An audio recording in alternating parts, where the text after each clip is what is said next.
dating from the mid-1990s, and written by Franca Rame, Dario Fo, and their son Jacopo Fo, and performed by Franca. The piece in its entirety tackles questions of love and sex and the suffering of both sexes in these matters. This excerpt, read by Zishan Urgurlu, only addresses one of numerous topics in the piece.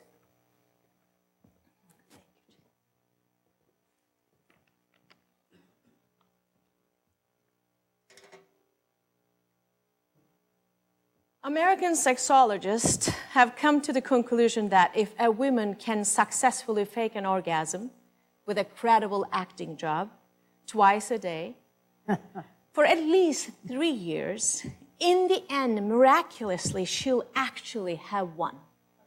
I don't know if that's true, but in America, they have now opened gymnasiums with classes like the ones they have for aerobics, where they teach women how to act out their entire sexual act, and in particular, their orgasm. An Italian Broadcasting Corporation found out about these lessons, had them filmed, and plans to broadcast them on all their stations. I was able to watch one of the episodes at the home of a friend, and if I give you a sneak preview, I'm sure it will enrich your imagination, and your next bout of love-making will be extraordinary. Remember me. We are in a gymnasium with about 30 women students, young and married, in tights and leotards, stretched out on their little mattresses. In front of them is the orgasm teacher. She has a degree in it. I don't know what tests she had to take, but she's wearing tights and leotards too. And she's in charge. The lights go down, they turn on the sexy background music, and the lesson begins. Ladies, relax and stretch out languidly on your mattresses. And 1 and 2. Turn over on your right sides. And 1 and 2. Imagine your partner also stretched out on his side in front of you. He hugs you. He squeezes you. He kisses you. Respond languidly. Kiss him back and sigh like this.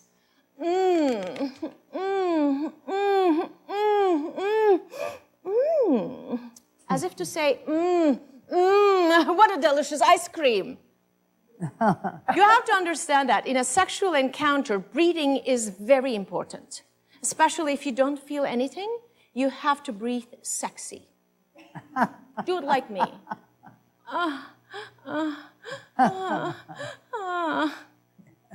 No. Don't burp. Be careful, dear, okay? All right, here we go. Now, lie down on your backs. Pull your partner on top of you. Don't pull too hard, or you might knock him over. Come on, remember, girls, don't pull too hard. Now we are coming to the most important moment of your sexual encounter. He's on top of you. He's about to possess your body, and he's about to penetrate you. Make him feel at home.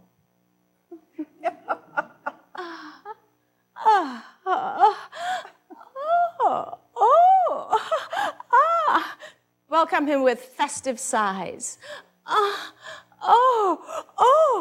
As if to say, come on in. Oh, how are you doing? Want a cup of coffee? 1, 2. Then continue the sounds you were making before.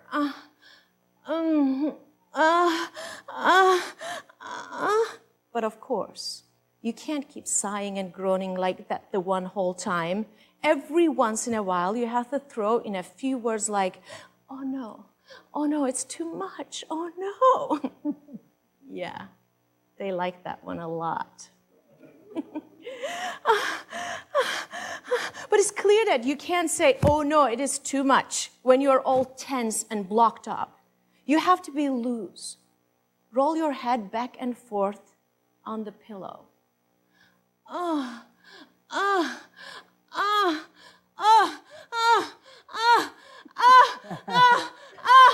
8 times.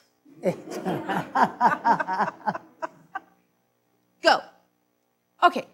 1 and 2. 3. Hey, take your earrings off. Come on, here.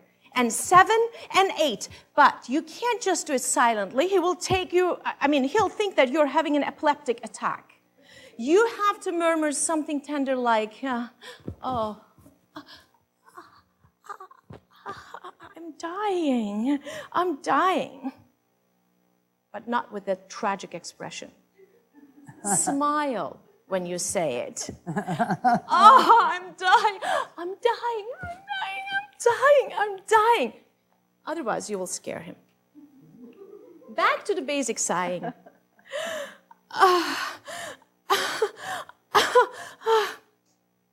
Then you can invoke your mother. That's always a good one. Oh, Mama.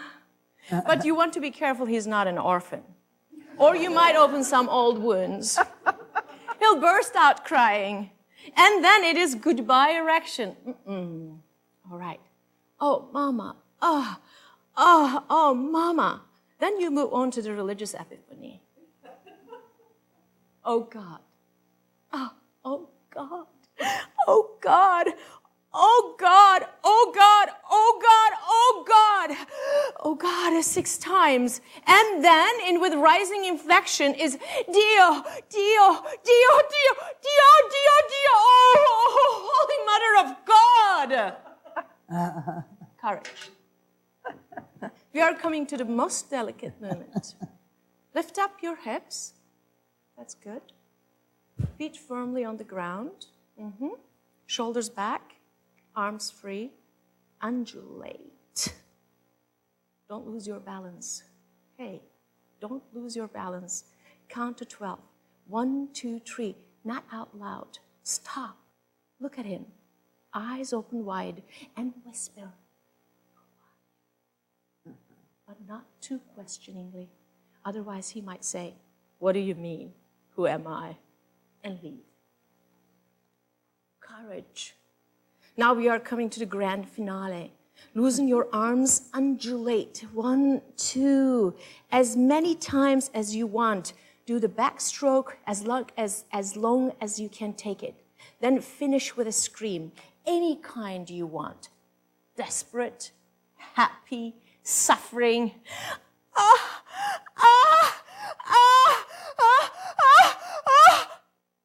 Dear. No, that's not an ambulance, okay? All right.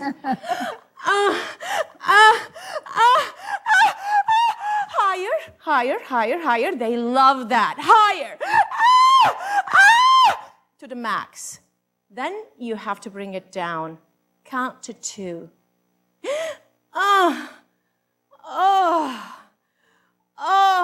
1, 2.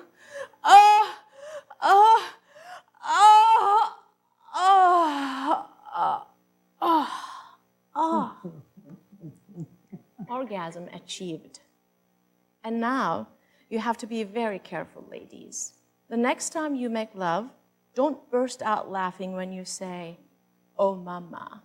That's so charming. Lovely.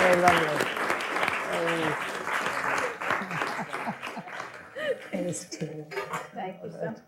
I love it. We now come to our last live reading, and we're now moving away from the comic grotesque mode into a darker place. The speaker here is Mama Togni. She was a legendary woman partisan from the Po Valley near Pavia. As you remember, Mussolini and his fascist party brought Italy into World War II on the side of Germany in 1940. Despite their defeat, fascism was still quite rife after the formal liberation of Germany in 1945. This personal testimony was first performed by Franca Rame in 1971. This excerpt picks up the last pages of the monologue.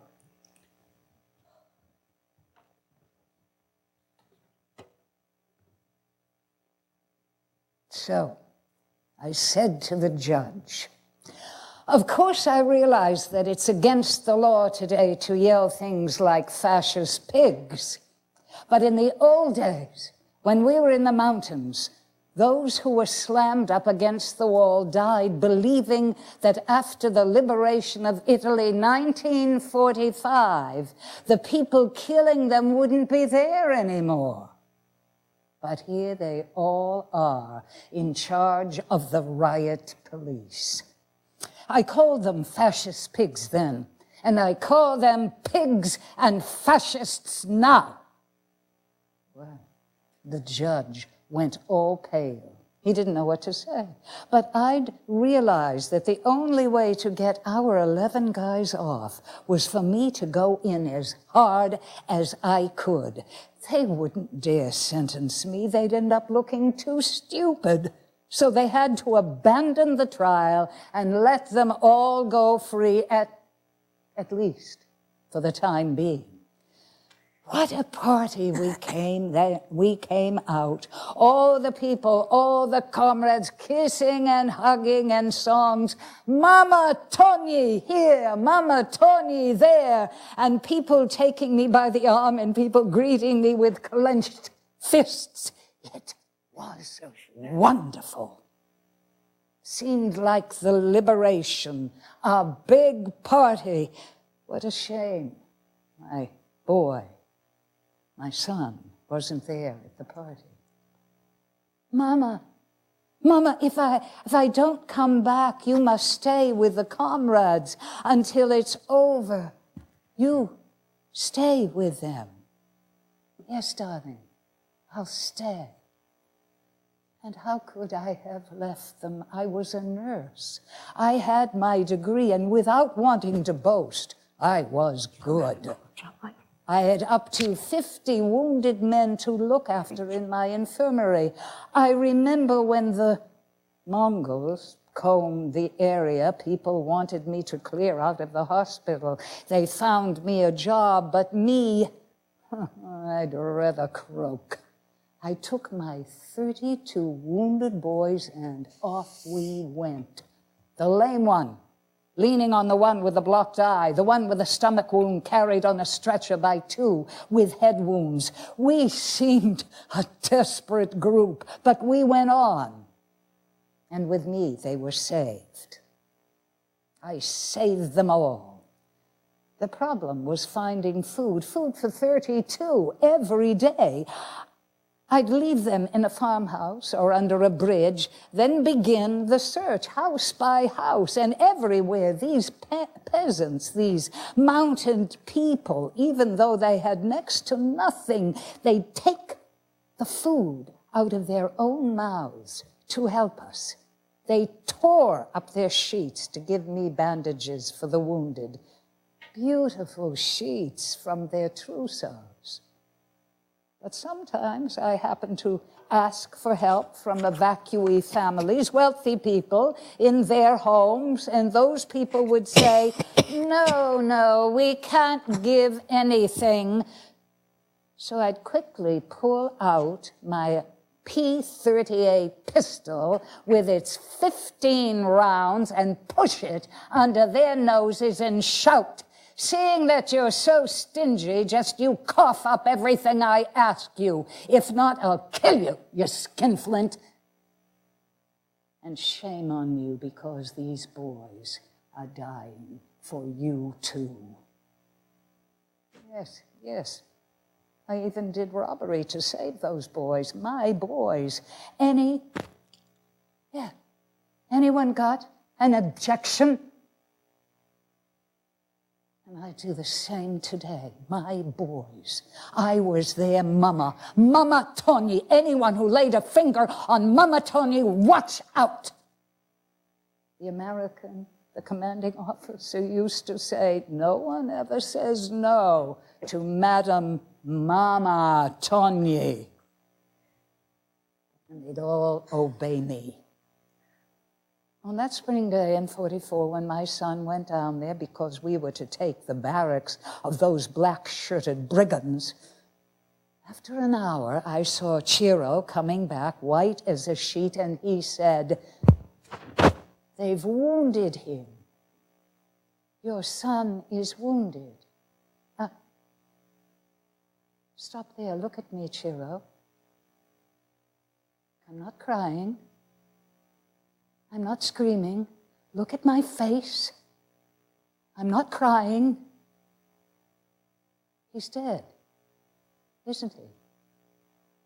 I know he's dead. Yes. Two of them brought him up to me in their arms.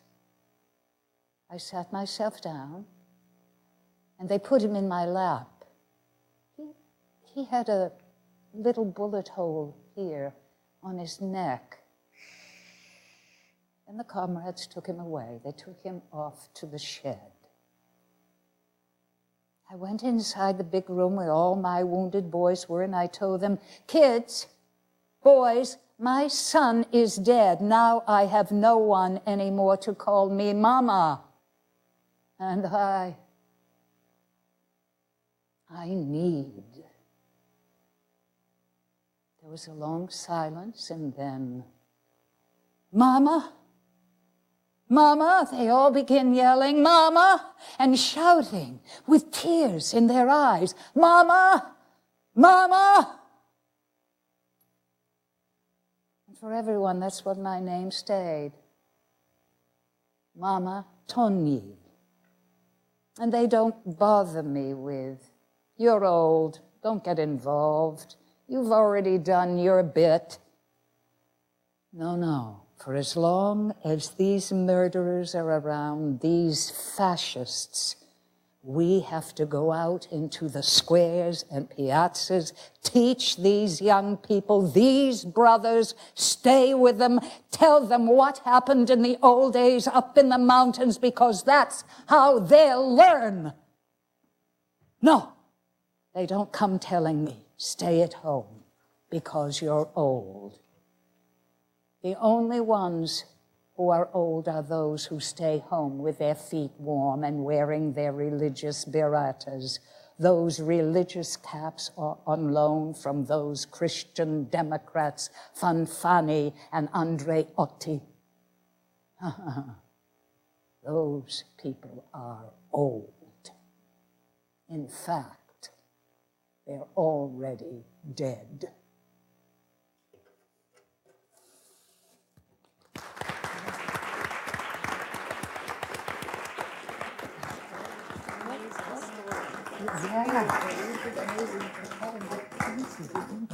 Thank you, Judith.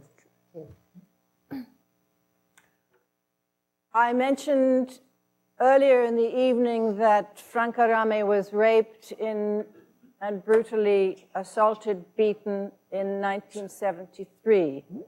She came back 2 months later. As Dario Fo, she was endowed with a great positive attitude towards life and what happened to her. In a video that we're now able to show, which was sent to us by the Fo estate, you will see Franca Rame performing the monologue, The Rape.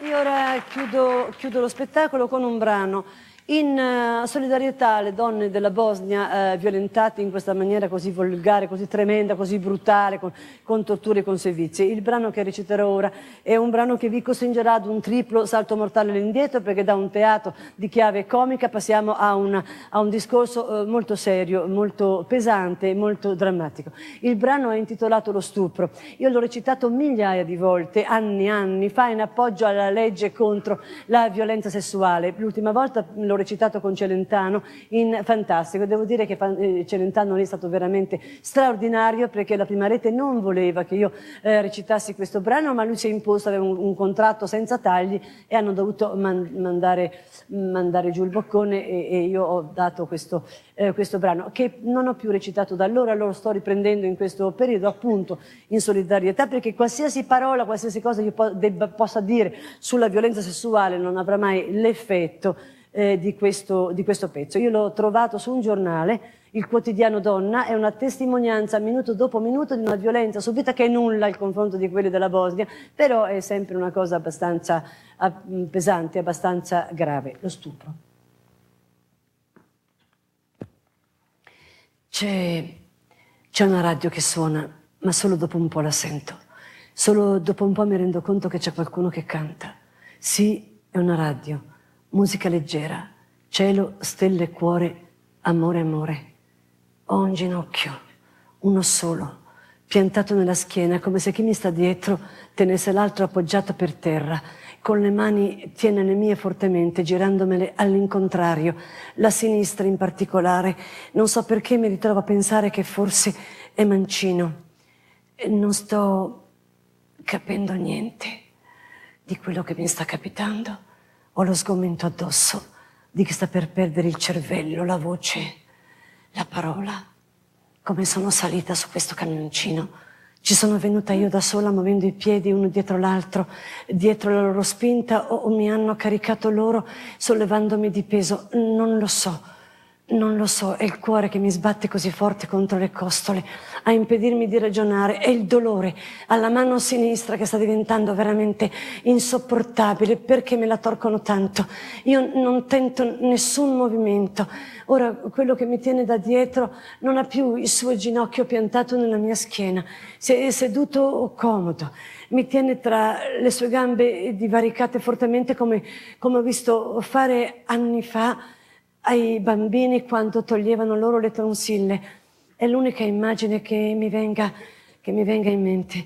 Oltre a quello che mi tiene da dietro ce ne sono altri 3. Li sento calmi, sicurissimi. E cosa fanno? Si accendono una sigaretta, fumano. Adesso? Perché mi tengono così e fumano? Sta per succedere qualcosa. Quello che mi tiene da dietro non ha aumentato la stretta, ha soltanto teso tutti i suoi muscoli. Li sento intorno al mio corpo come essere pronto a tenermi più ferma. Ora uno dei 3 si muove, si ferma qui in piedi davanti a me. L'altro si accuccia alla mia destra, l'altro alla mia sinistra, sono vicinissimi, vedo il rosso delle sigarette. Il primo che si è mosso ora si inginocchia tra le mie gambe, divaricandomele. È un movimento che pare concordato con quello che mi tiene da dietro, perché i suoi piedi si mettono sopra i miei a bloccarmi. Io ho sui pantaloni. Perché mi aprono le gambe con sui pantaloni? Mi sento a disagio, peggio che se fossi nuda. Da questa sensazione mi distrae qualcosa che in principio non riesco a individuare, un tepore tenue, e poi sempre più forte fino a diventare insopportabile sul seno sinistro, una punta di bruciore. Le sigarette. Ecco perché si erano messi a fumare le sigarette. La puzza della rana bruciata deve disturbare. Con una lametta mi tagliano il golf da cima a fondo, mi tagliano anche il reggiseno, mi tagliano anche la pelle in superficie. Nella perizia medica misureranno 21 centimetri. Quello che è inginocchiato tra le mie gambe ora mi prende i seni a piene mani, le sento gelide sulle bruciature. Quello che mi tiene da dietro si sta eccitando, sento che si struscia contro la mia schiena. Ora tutti si danno da fare per spogliarmi. Una scarpa sola, una gamba sola. Adesso uno mi entra dentro, mi viene da vomitare. E calma, devo stare calma. Muoviti puttana, devi farmi godere. Non conosco più nessuna parola, non conosco più nessuna lingua. Muoviti puttana, devi farmi godere. È il turno del secondo. Muoviti puttana, devi farmi godere. La lametta che è servita per il golf mi passa sulle guance una più volte. Non sento se mi taglio o se non mi taglia. Muoviti puttana. È orribile sentirti godere delle bestie schifose nel ventre, è il turno del terzo, muoviti puttana, il sangue dalle guance mi cola alle orecchie, sto morendo. Riesco a dire, soffro di cuore, ci credono, non ci credono, facciamola scendere, sì, no, vola un ceffone fra di loro e poi mi spengono, una sigaretta qui, sul collo, lungamente. Ecco, io lì credo di essere finalmente svenuta. Sento che mi stanno rivestendo e quello che mi teneva da dietro mi riveste lui come io fossi un bambino. Non posso fare niente. Io si lamenta perché è l'unico che non abbia fatto l'amore, perdono, è l'unico che non si sia aperto i pantaloni, non sa come metterla con i lembi del mio golf, li infila nei pantaloni, solleva la cerniera, mi rompono gli occhiali, mi infilano la giacca e il camioncino si ferma per il tempo di farmi scendere e se ne va. Mi chiudo la giacca sui seni scoperti e sono al parco.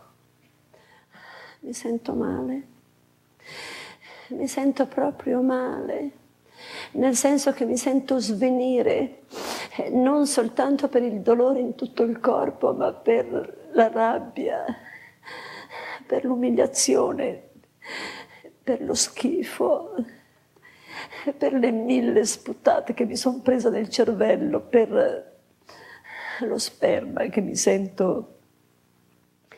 Mi appoggio a un albero, mi fanno male anche i capelli, sì, me li tiravano per tenermi ferma la testa, mi passo la mano sulla faccia, è sporca di sangue, e sollevo il bavero della giacca e vado, cammino non so per quanto tempo, non so dove sbattere, a casa no. A casa no, poi senza accorgermene all'improvviso mi ritrovo davanti al palazzo della questura, sto ferma non so per quanto tempo, appoggiata al muro della casa di fronte a guardarmi quell'ingresso, vedo la gente che va, la gente che viene, i poliziotti, penso a quello che dovrei subire se entrassi ora, penso alle domande, penso ai mezzi sorrisi,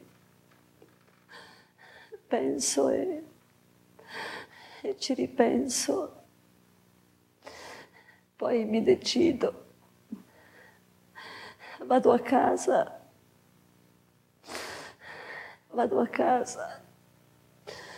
li denuncerò domani.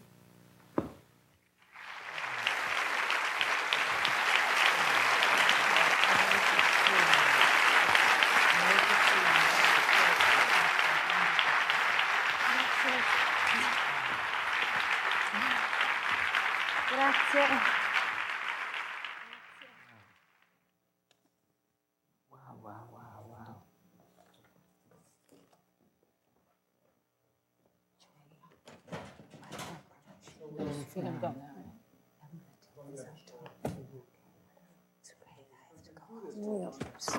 Bring me up in the chair.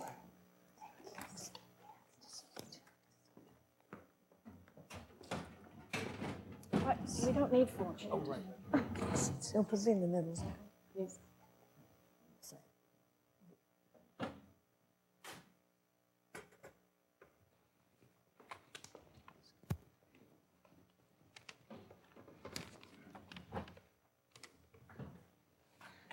So again, thank you all for coming. This was a very, I think, powerful video, and we all know how a little video tells us about real theater. It's almost like you look at a Rembrandt, having a slide in your hand, you get an idea of what it is about. But still, it was so extremely powerful. But first of all, again, Judith Molina from the Great Living Theater, thank you for coming and being with us. Thank you for having me here. It's an honor to honor Franca. And we have a couple of short clips throughout the discussion. We'll come to it. But did you met Franca Rame? I can really only say one thing about Franca Rame, who was, for me, all my life, a model, an example, a person I looked up to and admired always, because there were certain things we had in common, and she was the teacher. We both worked in the theater, but we just saw such a wonderful example of her performance. I don't want to compare my work. I just want to say this was a wonderful, great actress. And we both felt a political commitment. And I always admired her, not only for her brave demonstrations and protests and activism, which of course I do admire, but because when everybody lost hope, she didn't. And I think that those of us who are old enough to have gone through the 60s and the 70s know what an important turning point in history that was, when we all had hope and a burning passion that we could make the world better. And then the 70s and the 80s came, and people despaired of it happening long enough, and people said this dirty word, the revolution is over. I consider that dirty language. And Franca never lost the vision of immediate things that were wrong, whether they were peace questions and big international concerns over the environment or something, or whether they were a person who was in jail who wasn't being treated right, or whether it was feminism and its flaws and its glories. She looked at what was in the world and always responded to it. And that was always her revolution. And that never ended until her life ended.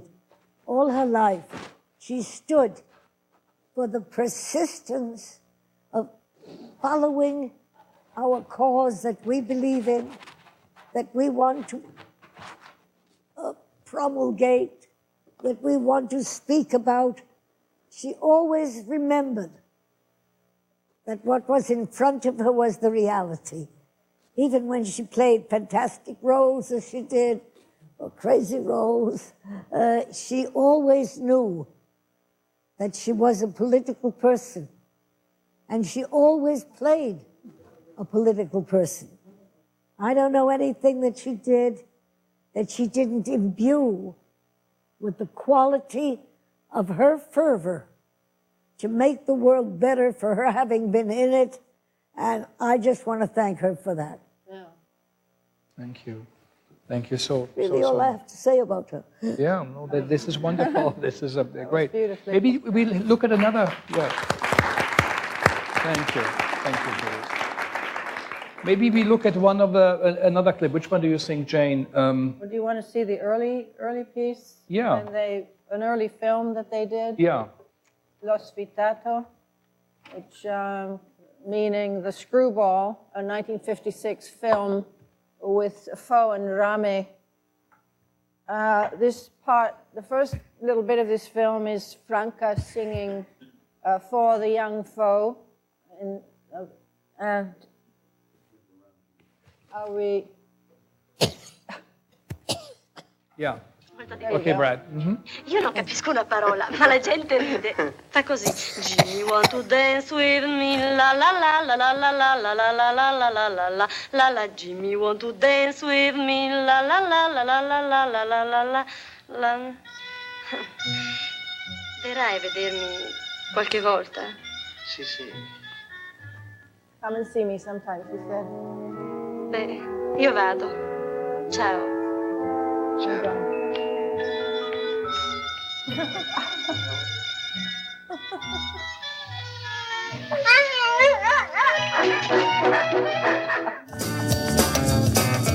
And a little later, later, they get together, have a date, and they go to a football match.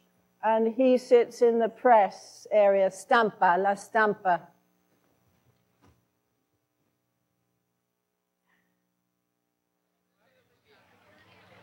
Mi raccomando, niente mulinelli e niente colpi al tavolo, va bene? Niente, eh? Pronti? Via! Dai! Pronti? Via! Angolo! Se la fa! Gol! Fuori! Accidenti proprio la pallina! Pronti? Via!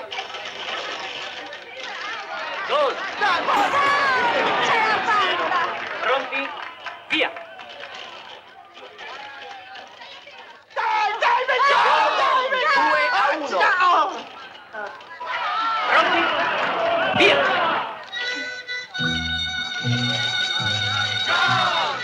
Gol! 2 pari! Pronti? Via!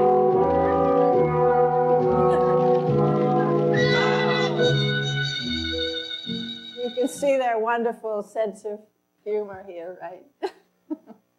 Yeah.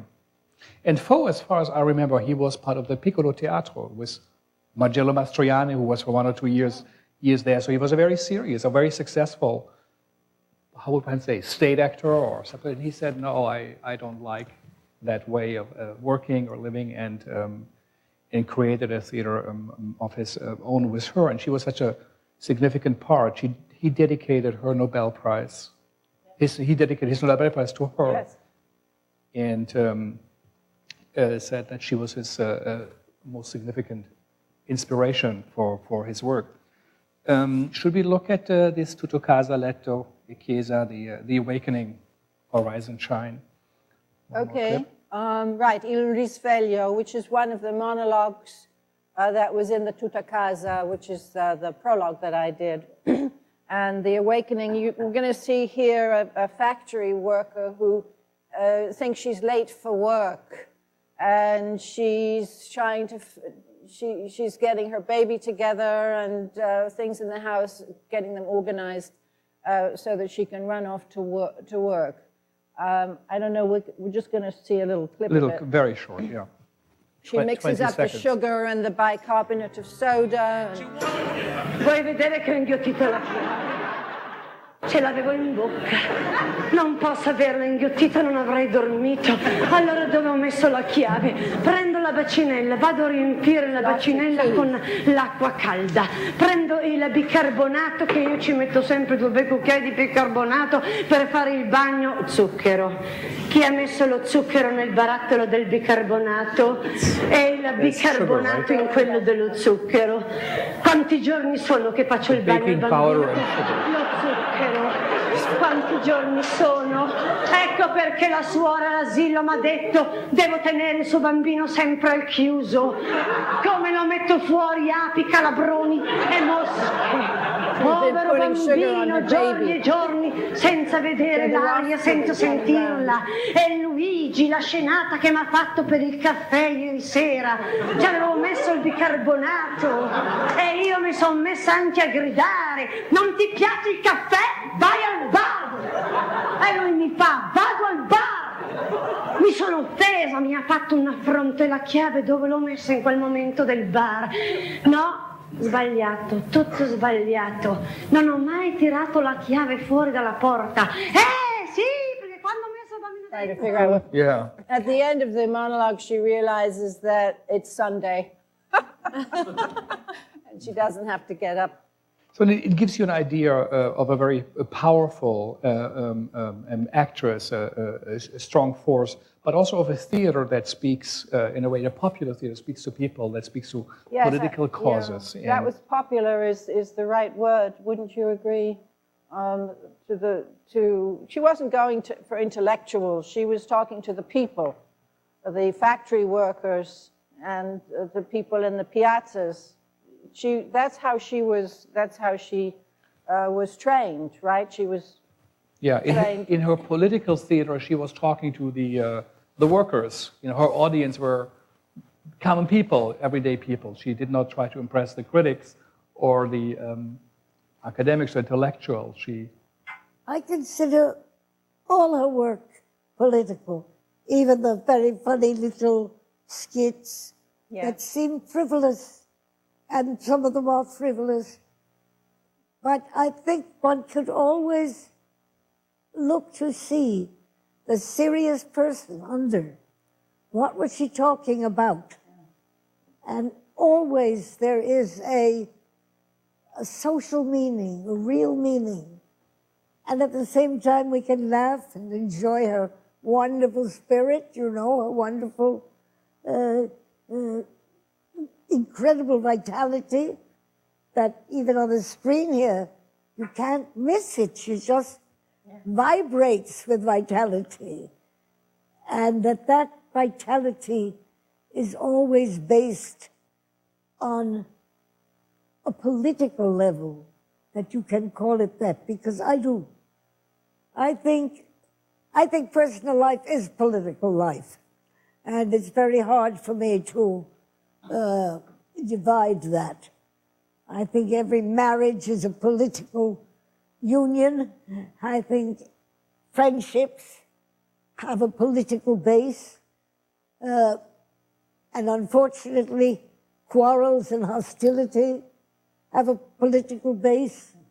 And I think sometimes a brilliant comedian like Franca Rame can draw out laughter without one thinking, oh, that's a political speech at all. None of what we saw here, where she was just being funny. But she was always funny because she was a woman, because she understood the hurt that is in each of us, and that she overcame it visibly for us to enjoy. And that is a political act, especially with someone as intelligent and as analytical of their work as Franca Rame always was. Yeah, it's true. All the years that we spent in Italy in the 70s, 80s, even into the 90s, living theater, we would crisscross the country, and we learned that Franca and Dario had this very special place with the working people, with all the centri sociali. They had street cred. They were, yes, up and down, and with Celentano, and on TV, and Nobel Prize, but they had the street. They always had that. They never lost it. Right. Yeah, there was. It's hard to think of someone, you know, in the U.S. and America or in Germany or France as a woman who holds such power. Is there someone in the theatrical world who really could compare to her influence? Well, the living theater certainly did, and that tremendous impact in Italy, in the whole 1960s movement. Mm-hmm. Tremendously important in Italy and France. The living theater made an enormous impact there, if I may say so. No, of course. Yeah. It's all in all the history books, theater history books. But I mean, right now, as a performer who's on television, who's on stage, who goes on, it's hard to find. Maybe there's some answers from the audience. Yeah, they might have some to put it. Is there response to that? Jane Fonda, maybe, was the closest. Yeah. Franca was a kind of a Jane Fonda, Joan Baez culture figure. She really, transcended theater. Yeah. Maybe before we go to audience questions, maybe is there one more clip you think we should? Is there one we should see, or resignation in the Senate, or maybe the couple almost yawning? What? Somewhere up there, what is it? Oh.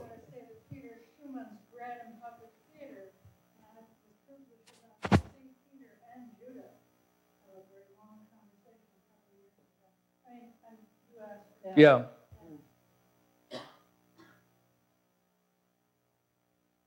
Well, we could either see the part where she's actually in the Senate in 2006 or 7, where she's just giving a speech and saying that she's against giving military, she's voting for it, but that she's against the military Yeah, maybe giving let's, money to the military. Yeah, We let's could look at just that. see a little bit of that. So we see her in the Senate.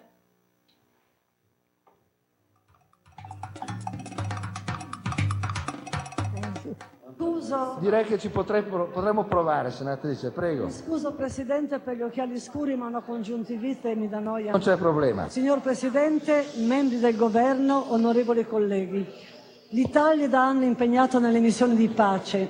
Pace e guerra hanno ormai lo stesso significato.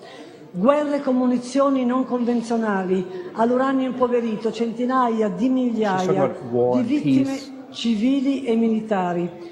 Sono stati contaminati i paesi che si volevano liberare, Balcani, Iraq, Afghanistan. I nostri soldati sono stati esposti senza alcuna precauzione alla contaminazione. Hanno operato in quei luoghi con la stessa divisa che indossavano in Italia Franca a mani Rame. nude, Down there. respirando la terra politician, sollevata dai carri armati. I militari americani e inglesi portavano tute speciali, maschere e guanti. Sono un membro della commissione d'inchiesta sull'uranio impoverito. Dati forniti dall'osservatorio militare, morti 45, quelli che si conoscono, 515 gravemente ammalati, alcuni terminali, soldiers who died. leucemie, I think that's eccetera, enough, Brad. So thank you. But maybe go right away to the audience with some questions and maybe have some lights here.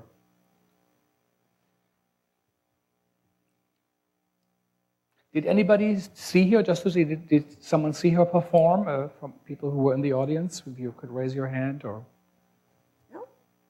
No one saw her. You did? No, I had a question. Yeah, a question, yes.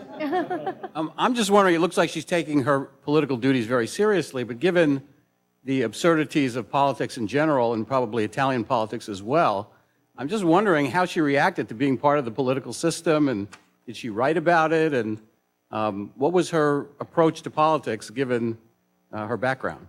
Thank you. I can take that. She did resign after 19 months. She did say, I can actually read, I have a letter of resignation, I can read part of it. She says, I felt myself to be on temporary loan to institutional politics while my intent has been to spend my entire life in cultural and in social struggle in a political arena created by movements as a citizen and a committed woman. Franca's letter of resignation. And this was and is the mandate that I felt my electors invested in me to make a contribution, add a voice, provide experience which, coming from the society, would be heard and perhaps at times acknowledged by parliamentary institutions. After 19 months, I have to note with respect, but also with some bitterness, that these institutions have struck me as being impermeable and insensitive to every external critique, proposal, or request that is not an organic expression of a party or group of organized interests. Sounds familiar. Can you give the, Michael, we're recording it, so. Okay, thank you. One little footnote on behalf of the powers that were and that be of the Italian government, which is that the fact that she did become senator is in itself rather amazing.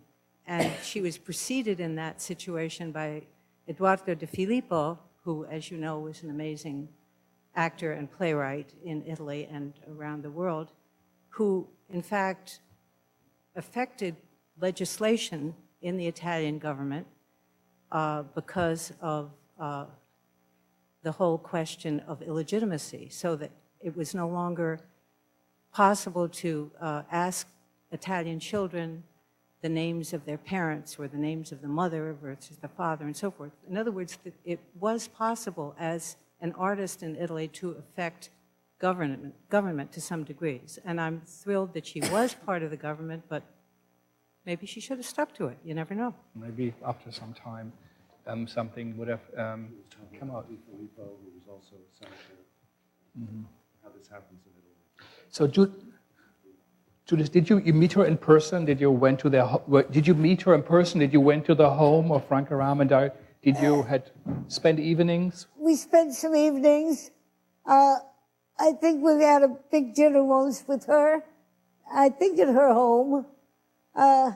You know, these great events pass by now of 30 years of touring and running about. I don't remember. I remember moments, great lucid moments, and I couldn't tell you how often or where. I know some of the things that Tom will remember, some of the places where we met and we spoke. But somehow, she was always present for a lot of us who felt her presence, a constant in our life. They gave us the use of the Palazzina Liberty in Milano in 1979, and we spent some time with them. And Jacopo has a center in Umbria that he runs, which is a kind of an artist's retreat, the name of which escapes me. It's quite an institution. Yeah, well, I wish I would have been there when those two giants of theater, you and Franca Rame, were sharing a plate of pasta and what you were talking about. But maybe we can also ask Sishan, who is a professor of theater at the New School, if you can give the mic. You know, we ask you, and you also write him. Where does Franca Rame fit in your? Could you give? Oh, it's still on. Yeah. What is I don't know if it's on. Yeah, it is still on. Oh, What do you? What is your? You were born spiritually in Istanbul. You're from Turkey, and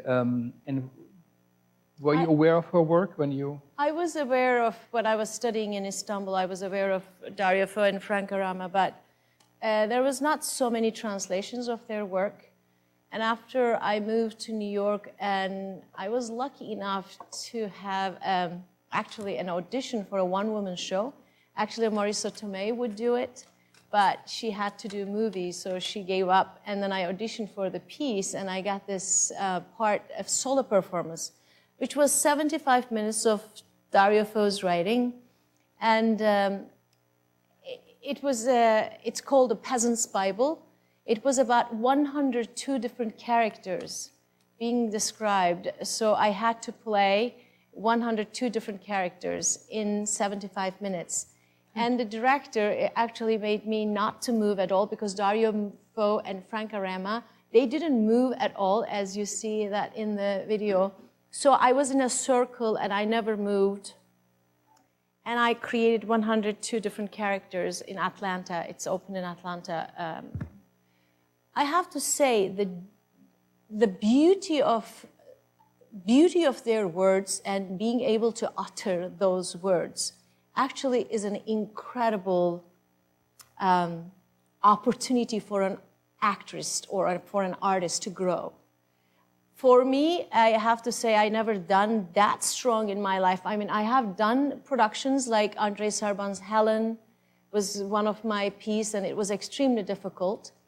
But I have to say, after done like 75 minutes of solo performances and creating 102 characters, 102 characters, for me is reaching an amazing level with their genius, to understand their geniusness, understand their incredible mind, imaginative landscape, that as an actress you reach that level. I think for me it was incredible leap. I have a letter from Franca and Dario after they saw the video, the solo performance. I cherish their legacy as a political actress, still as Judith Malina. I think when I look at them, they are my models now.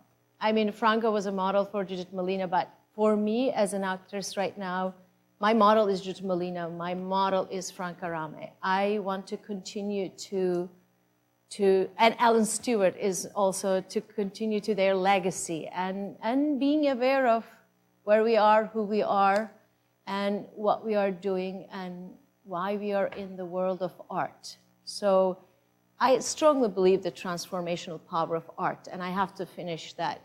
Their work, or Judith's work, or Ellen Stewart's work was an incredible power for me. I think this is a a wonderful end note, and I think I hope that the evening tonight really did her justice, and and helped to remember her. And we want to again thank Dario Fo for video recording with us this morning, and for giving us and trusting us with that evening. Thank you all for coming, and I hope you all will continue. Published Orgasmo Adulto Escapes from the Zoo 30 years ago. I have some copies that I brought along, so anybody that wants one is welcome to one. This is the Estelle Parsons adaptation of the Tutta, casa, letto, chiesa. Fantastic. So we're going to have a small reception here also in honor of Franca Rame, and thank you all for coming. And thank you.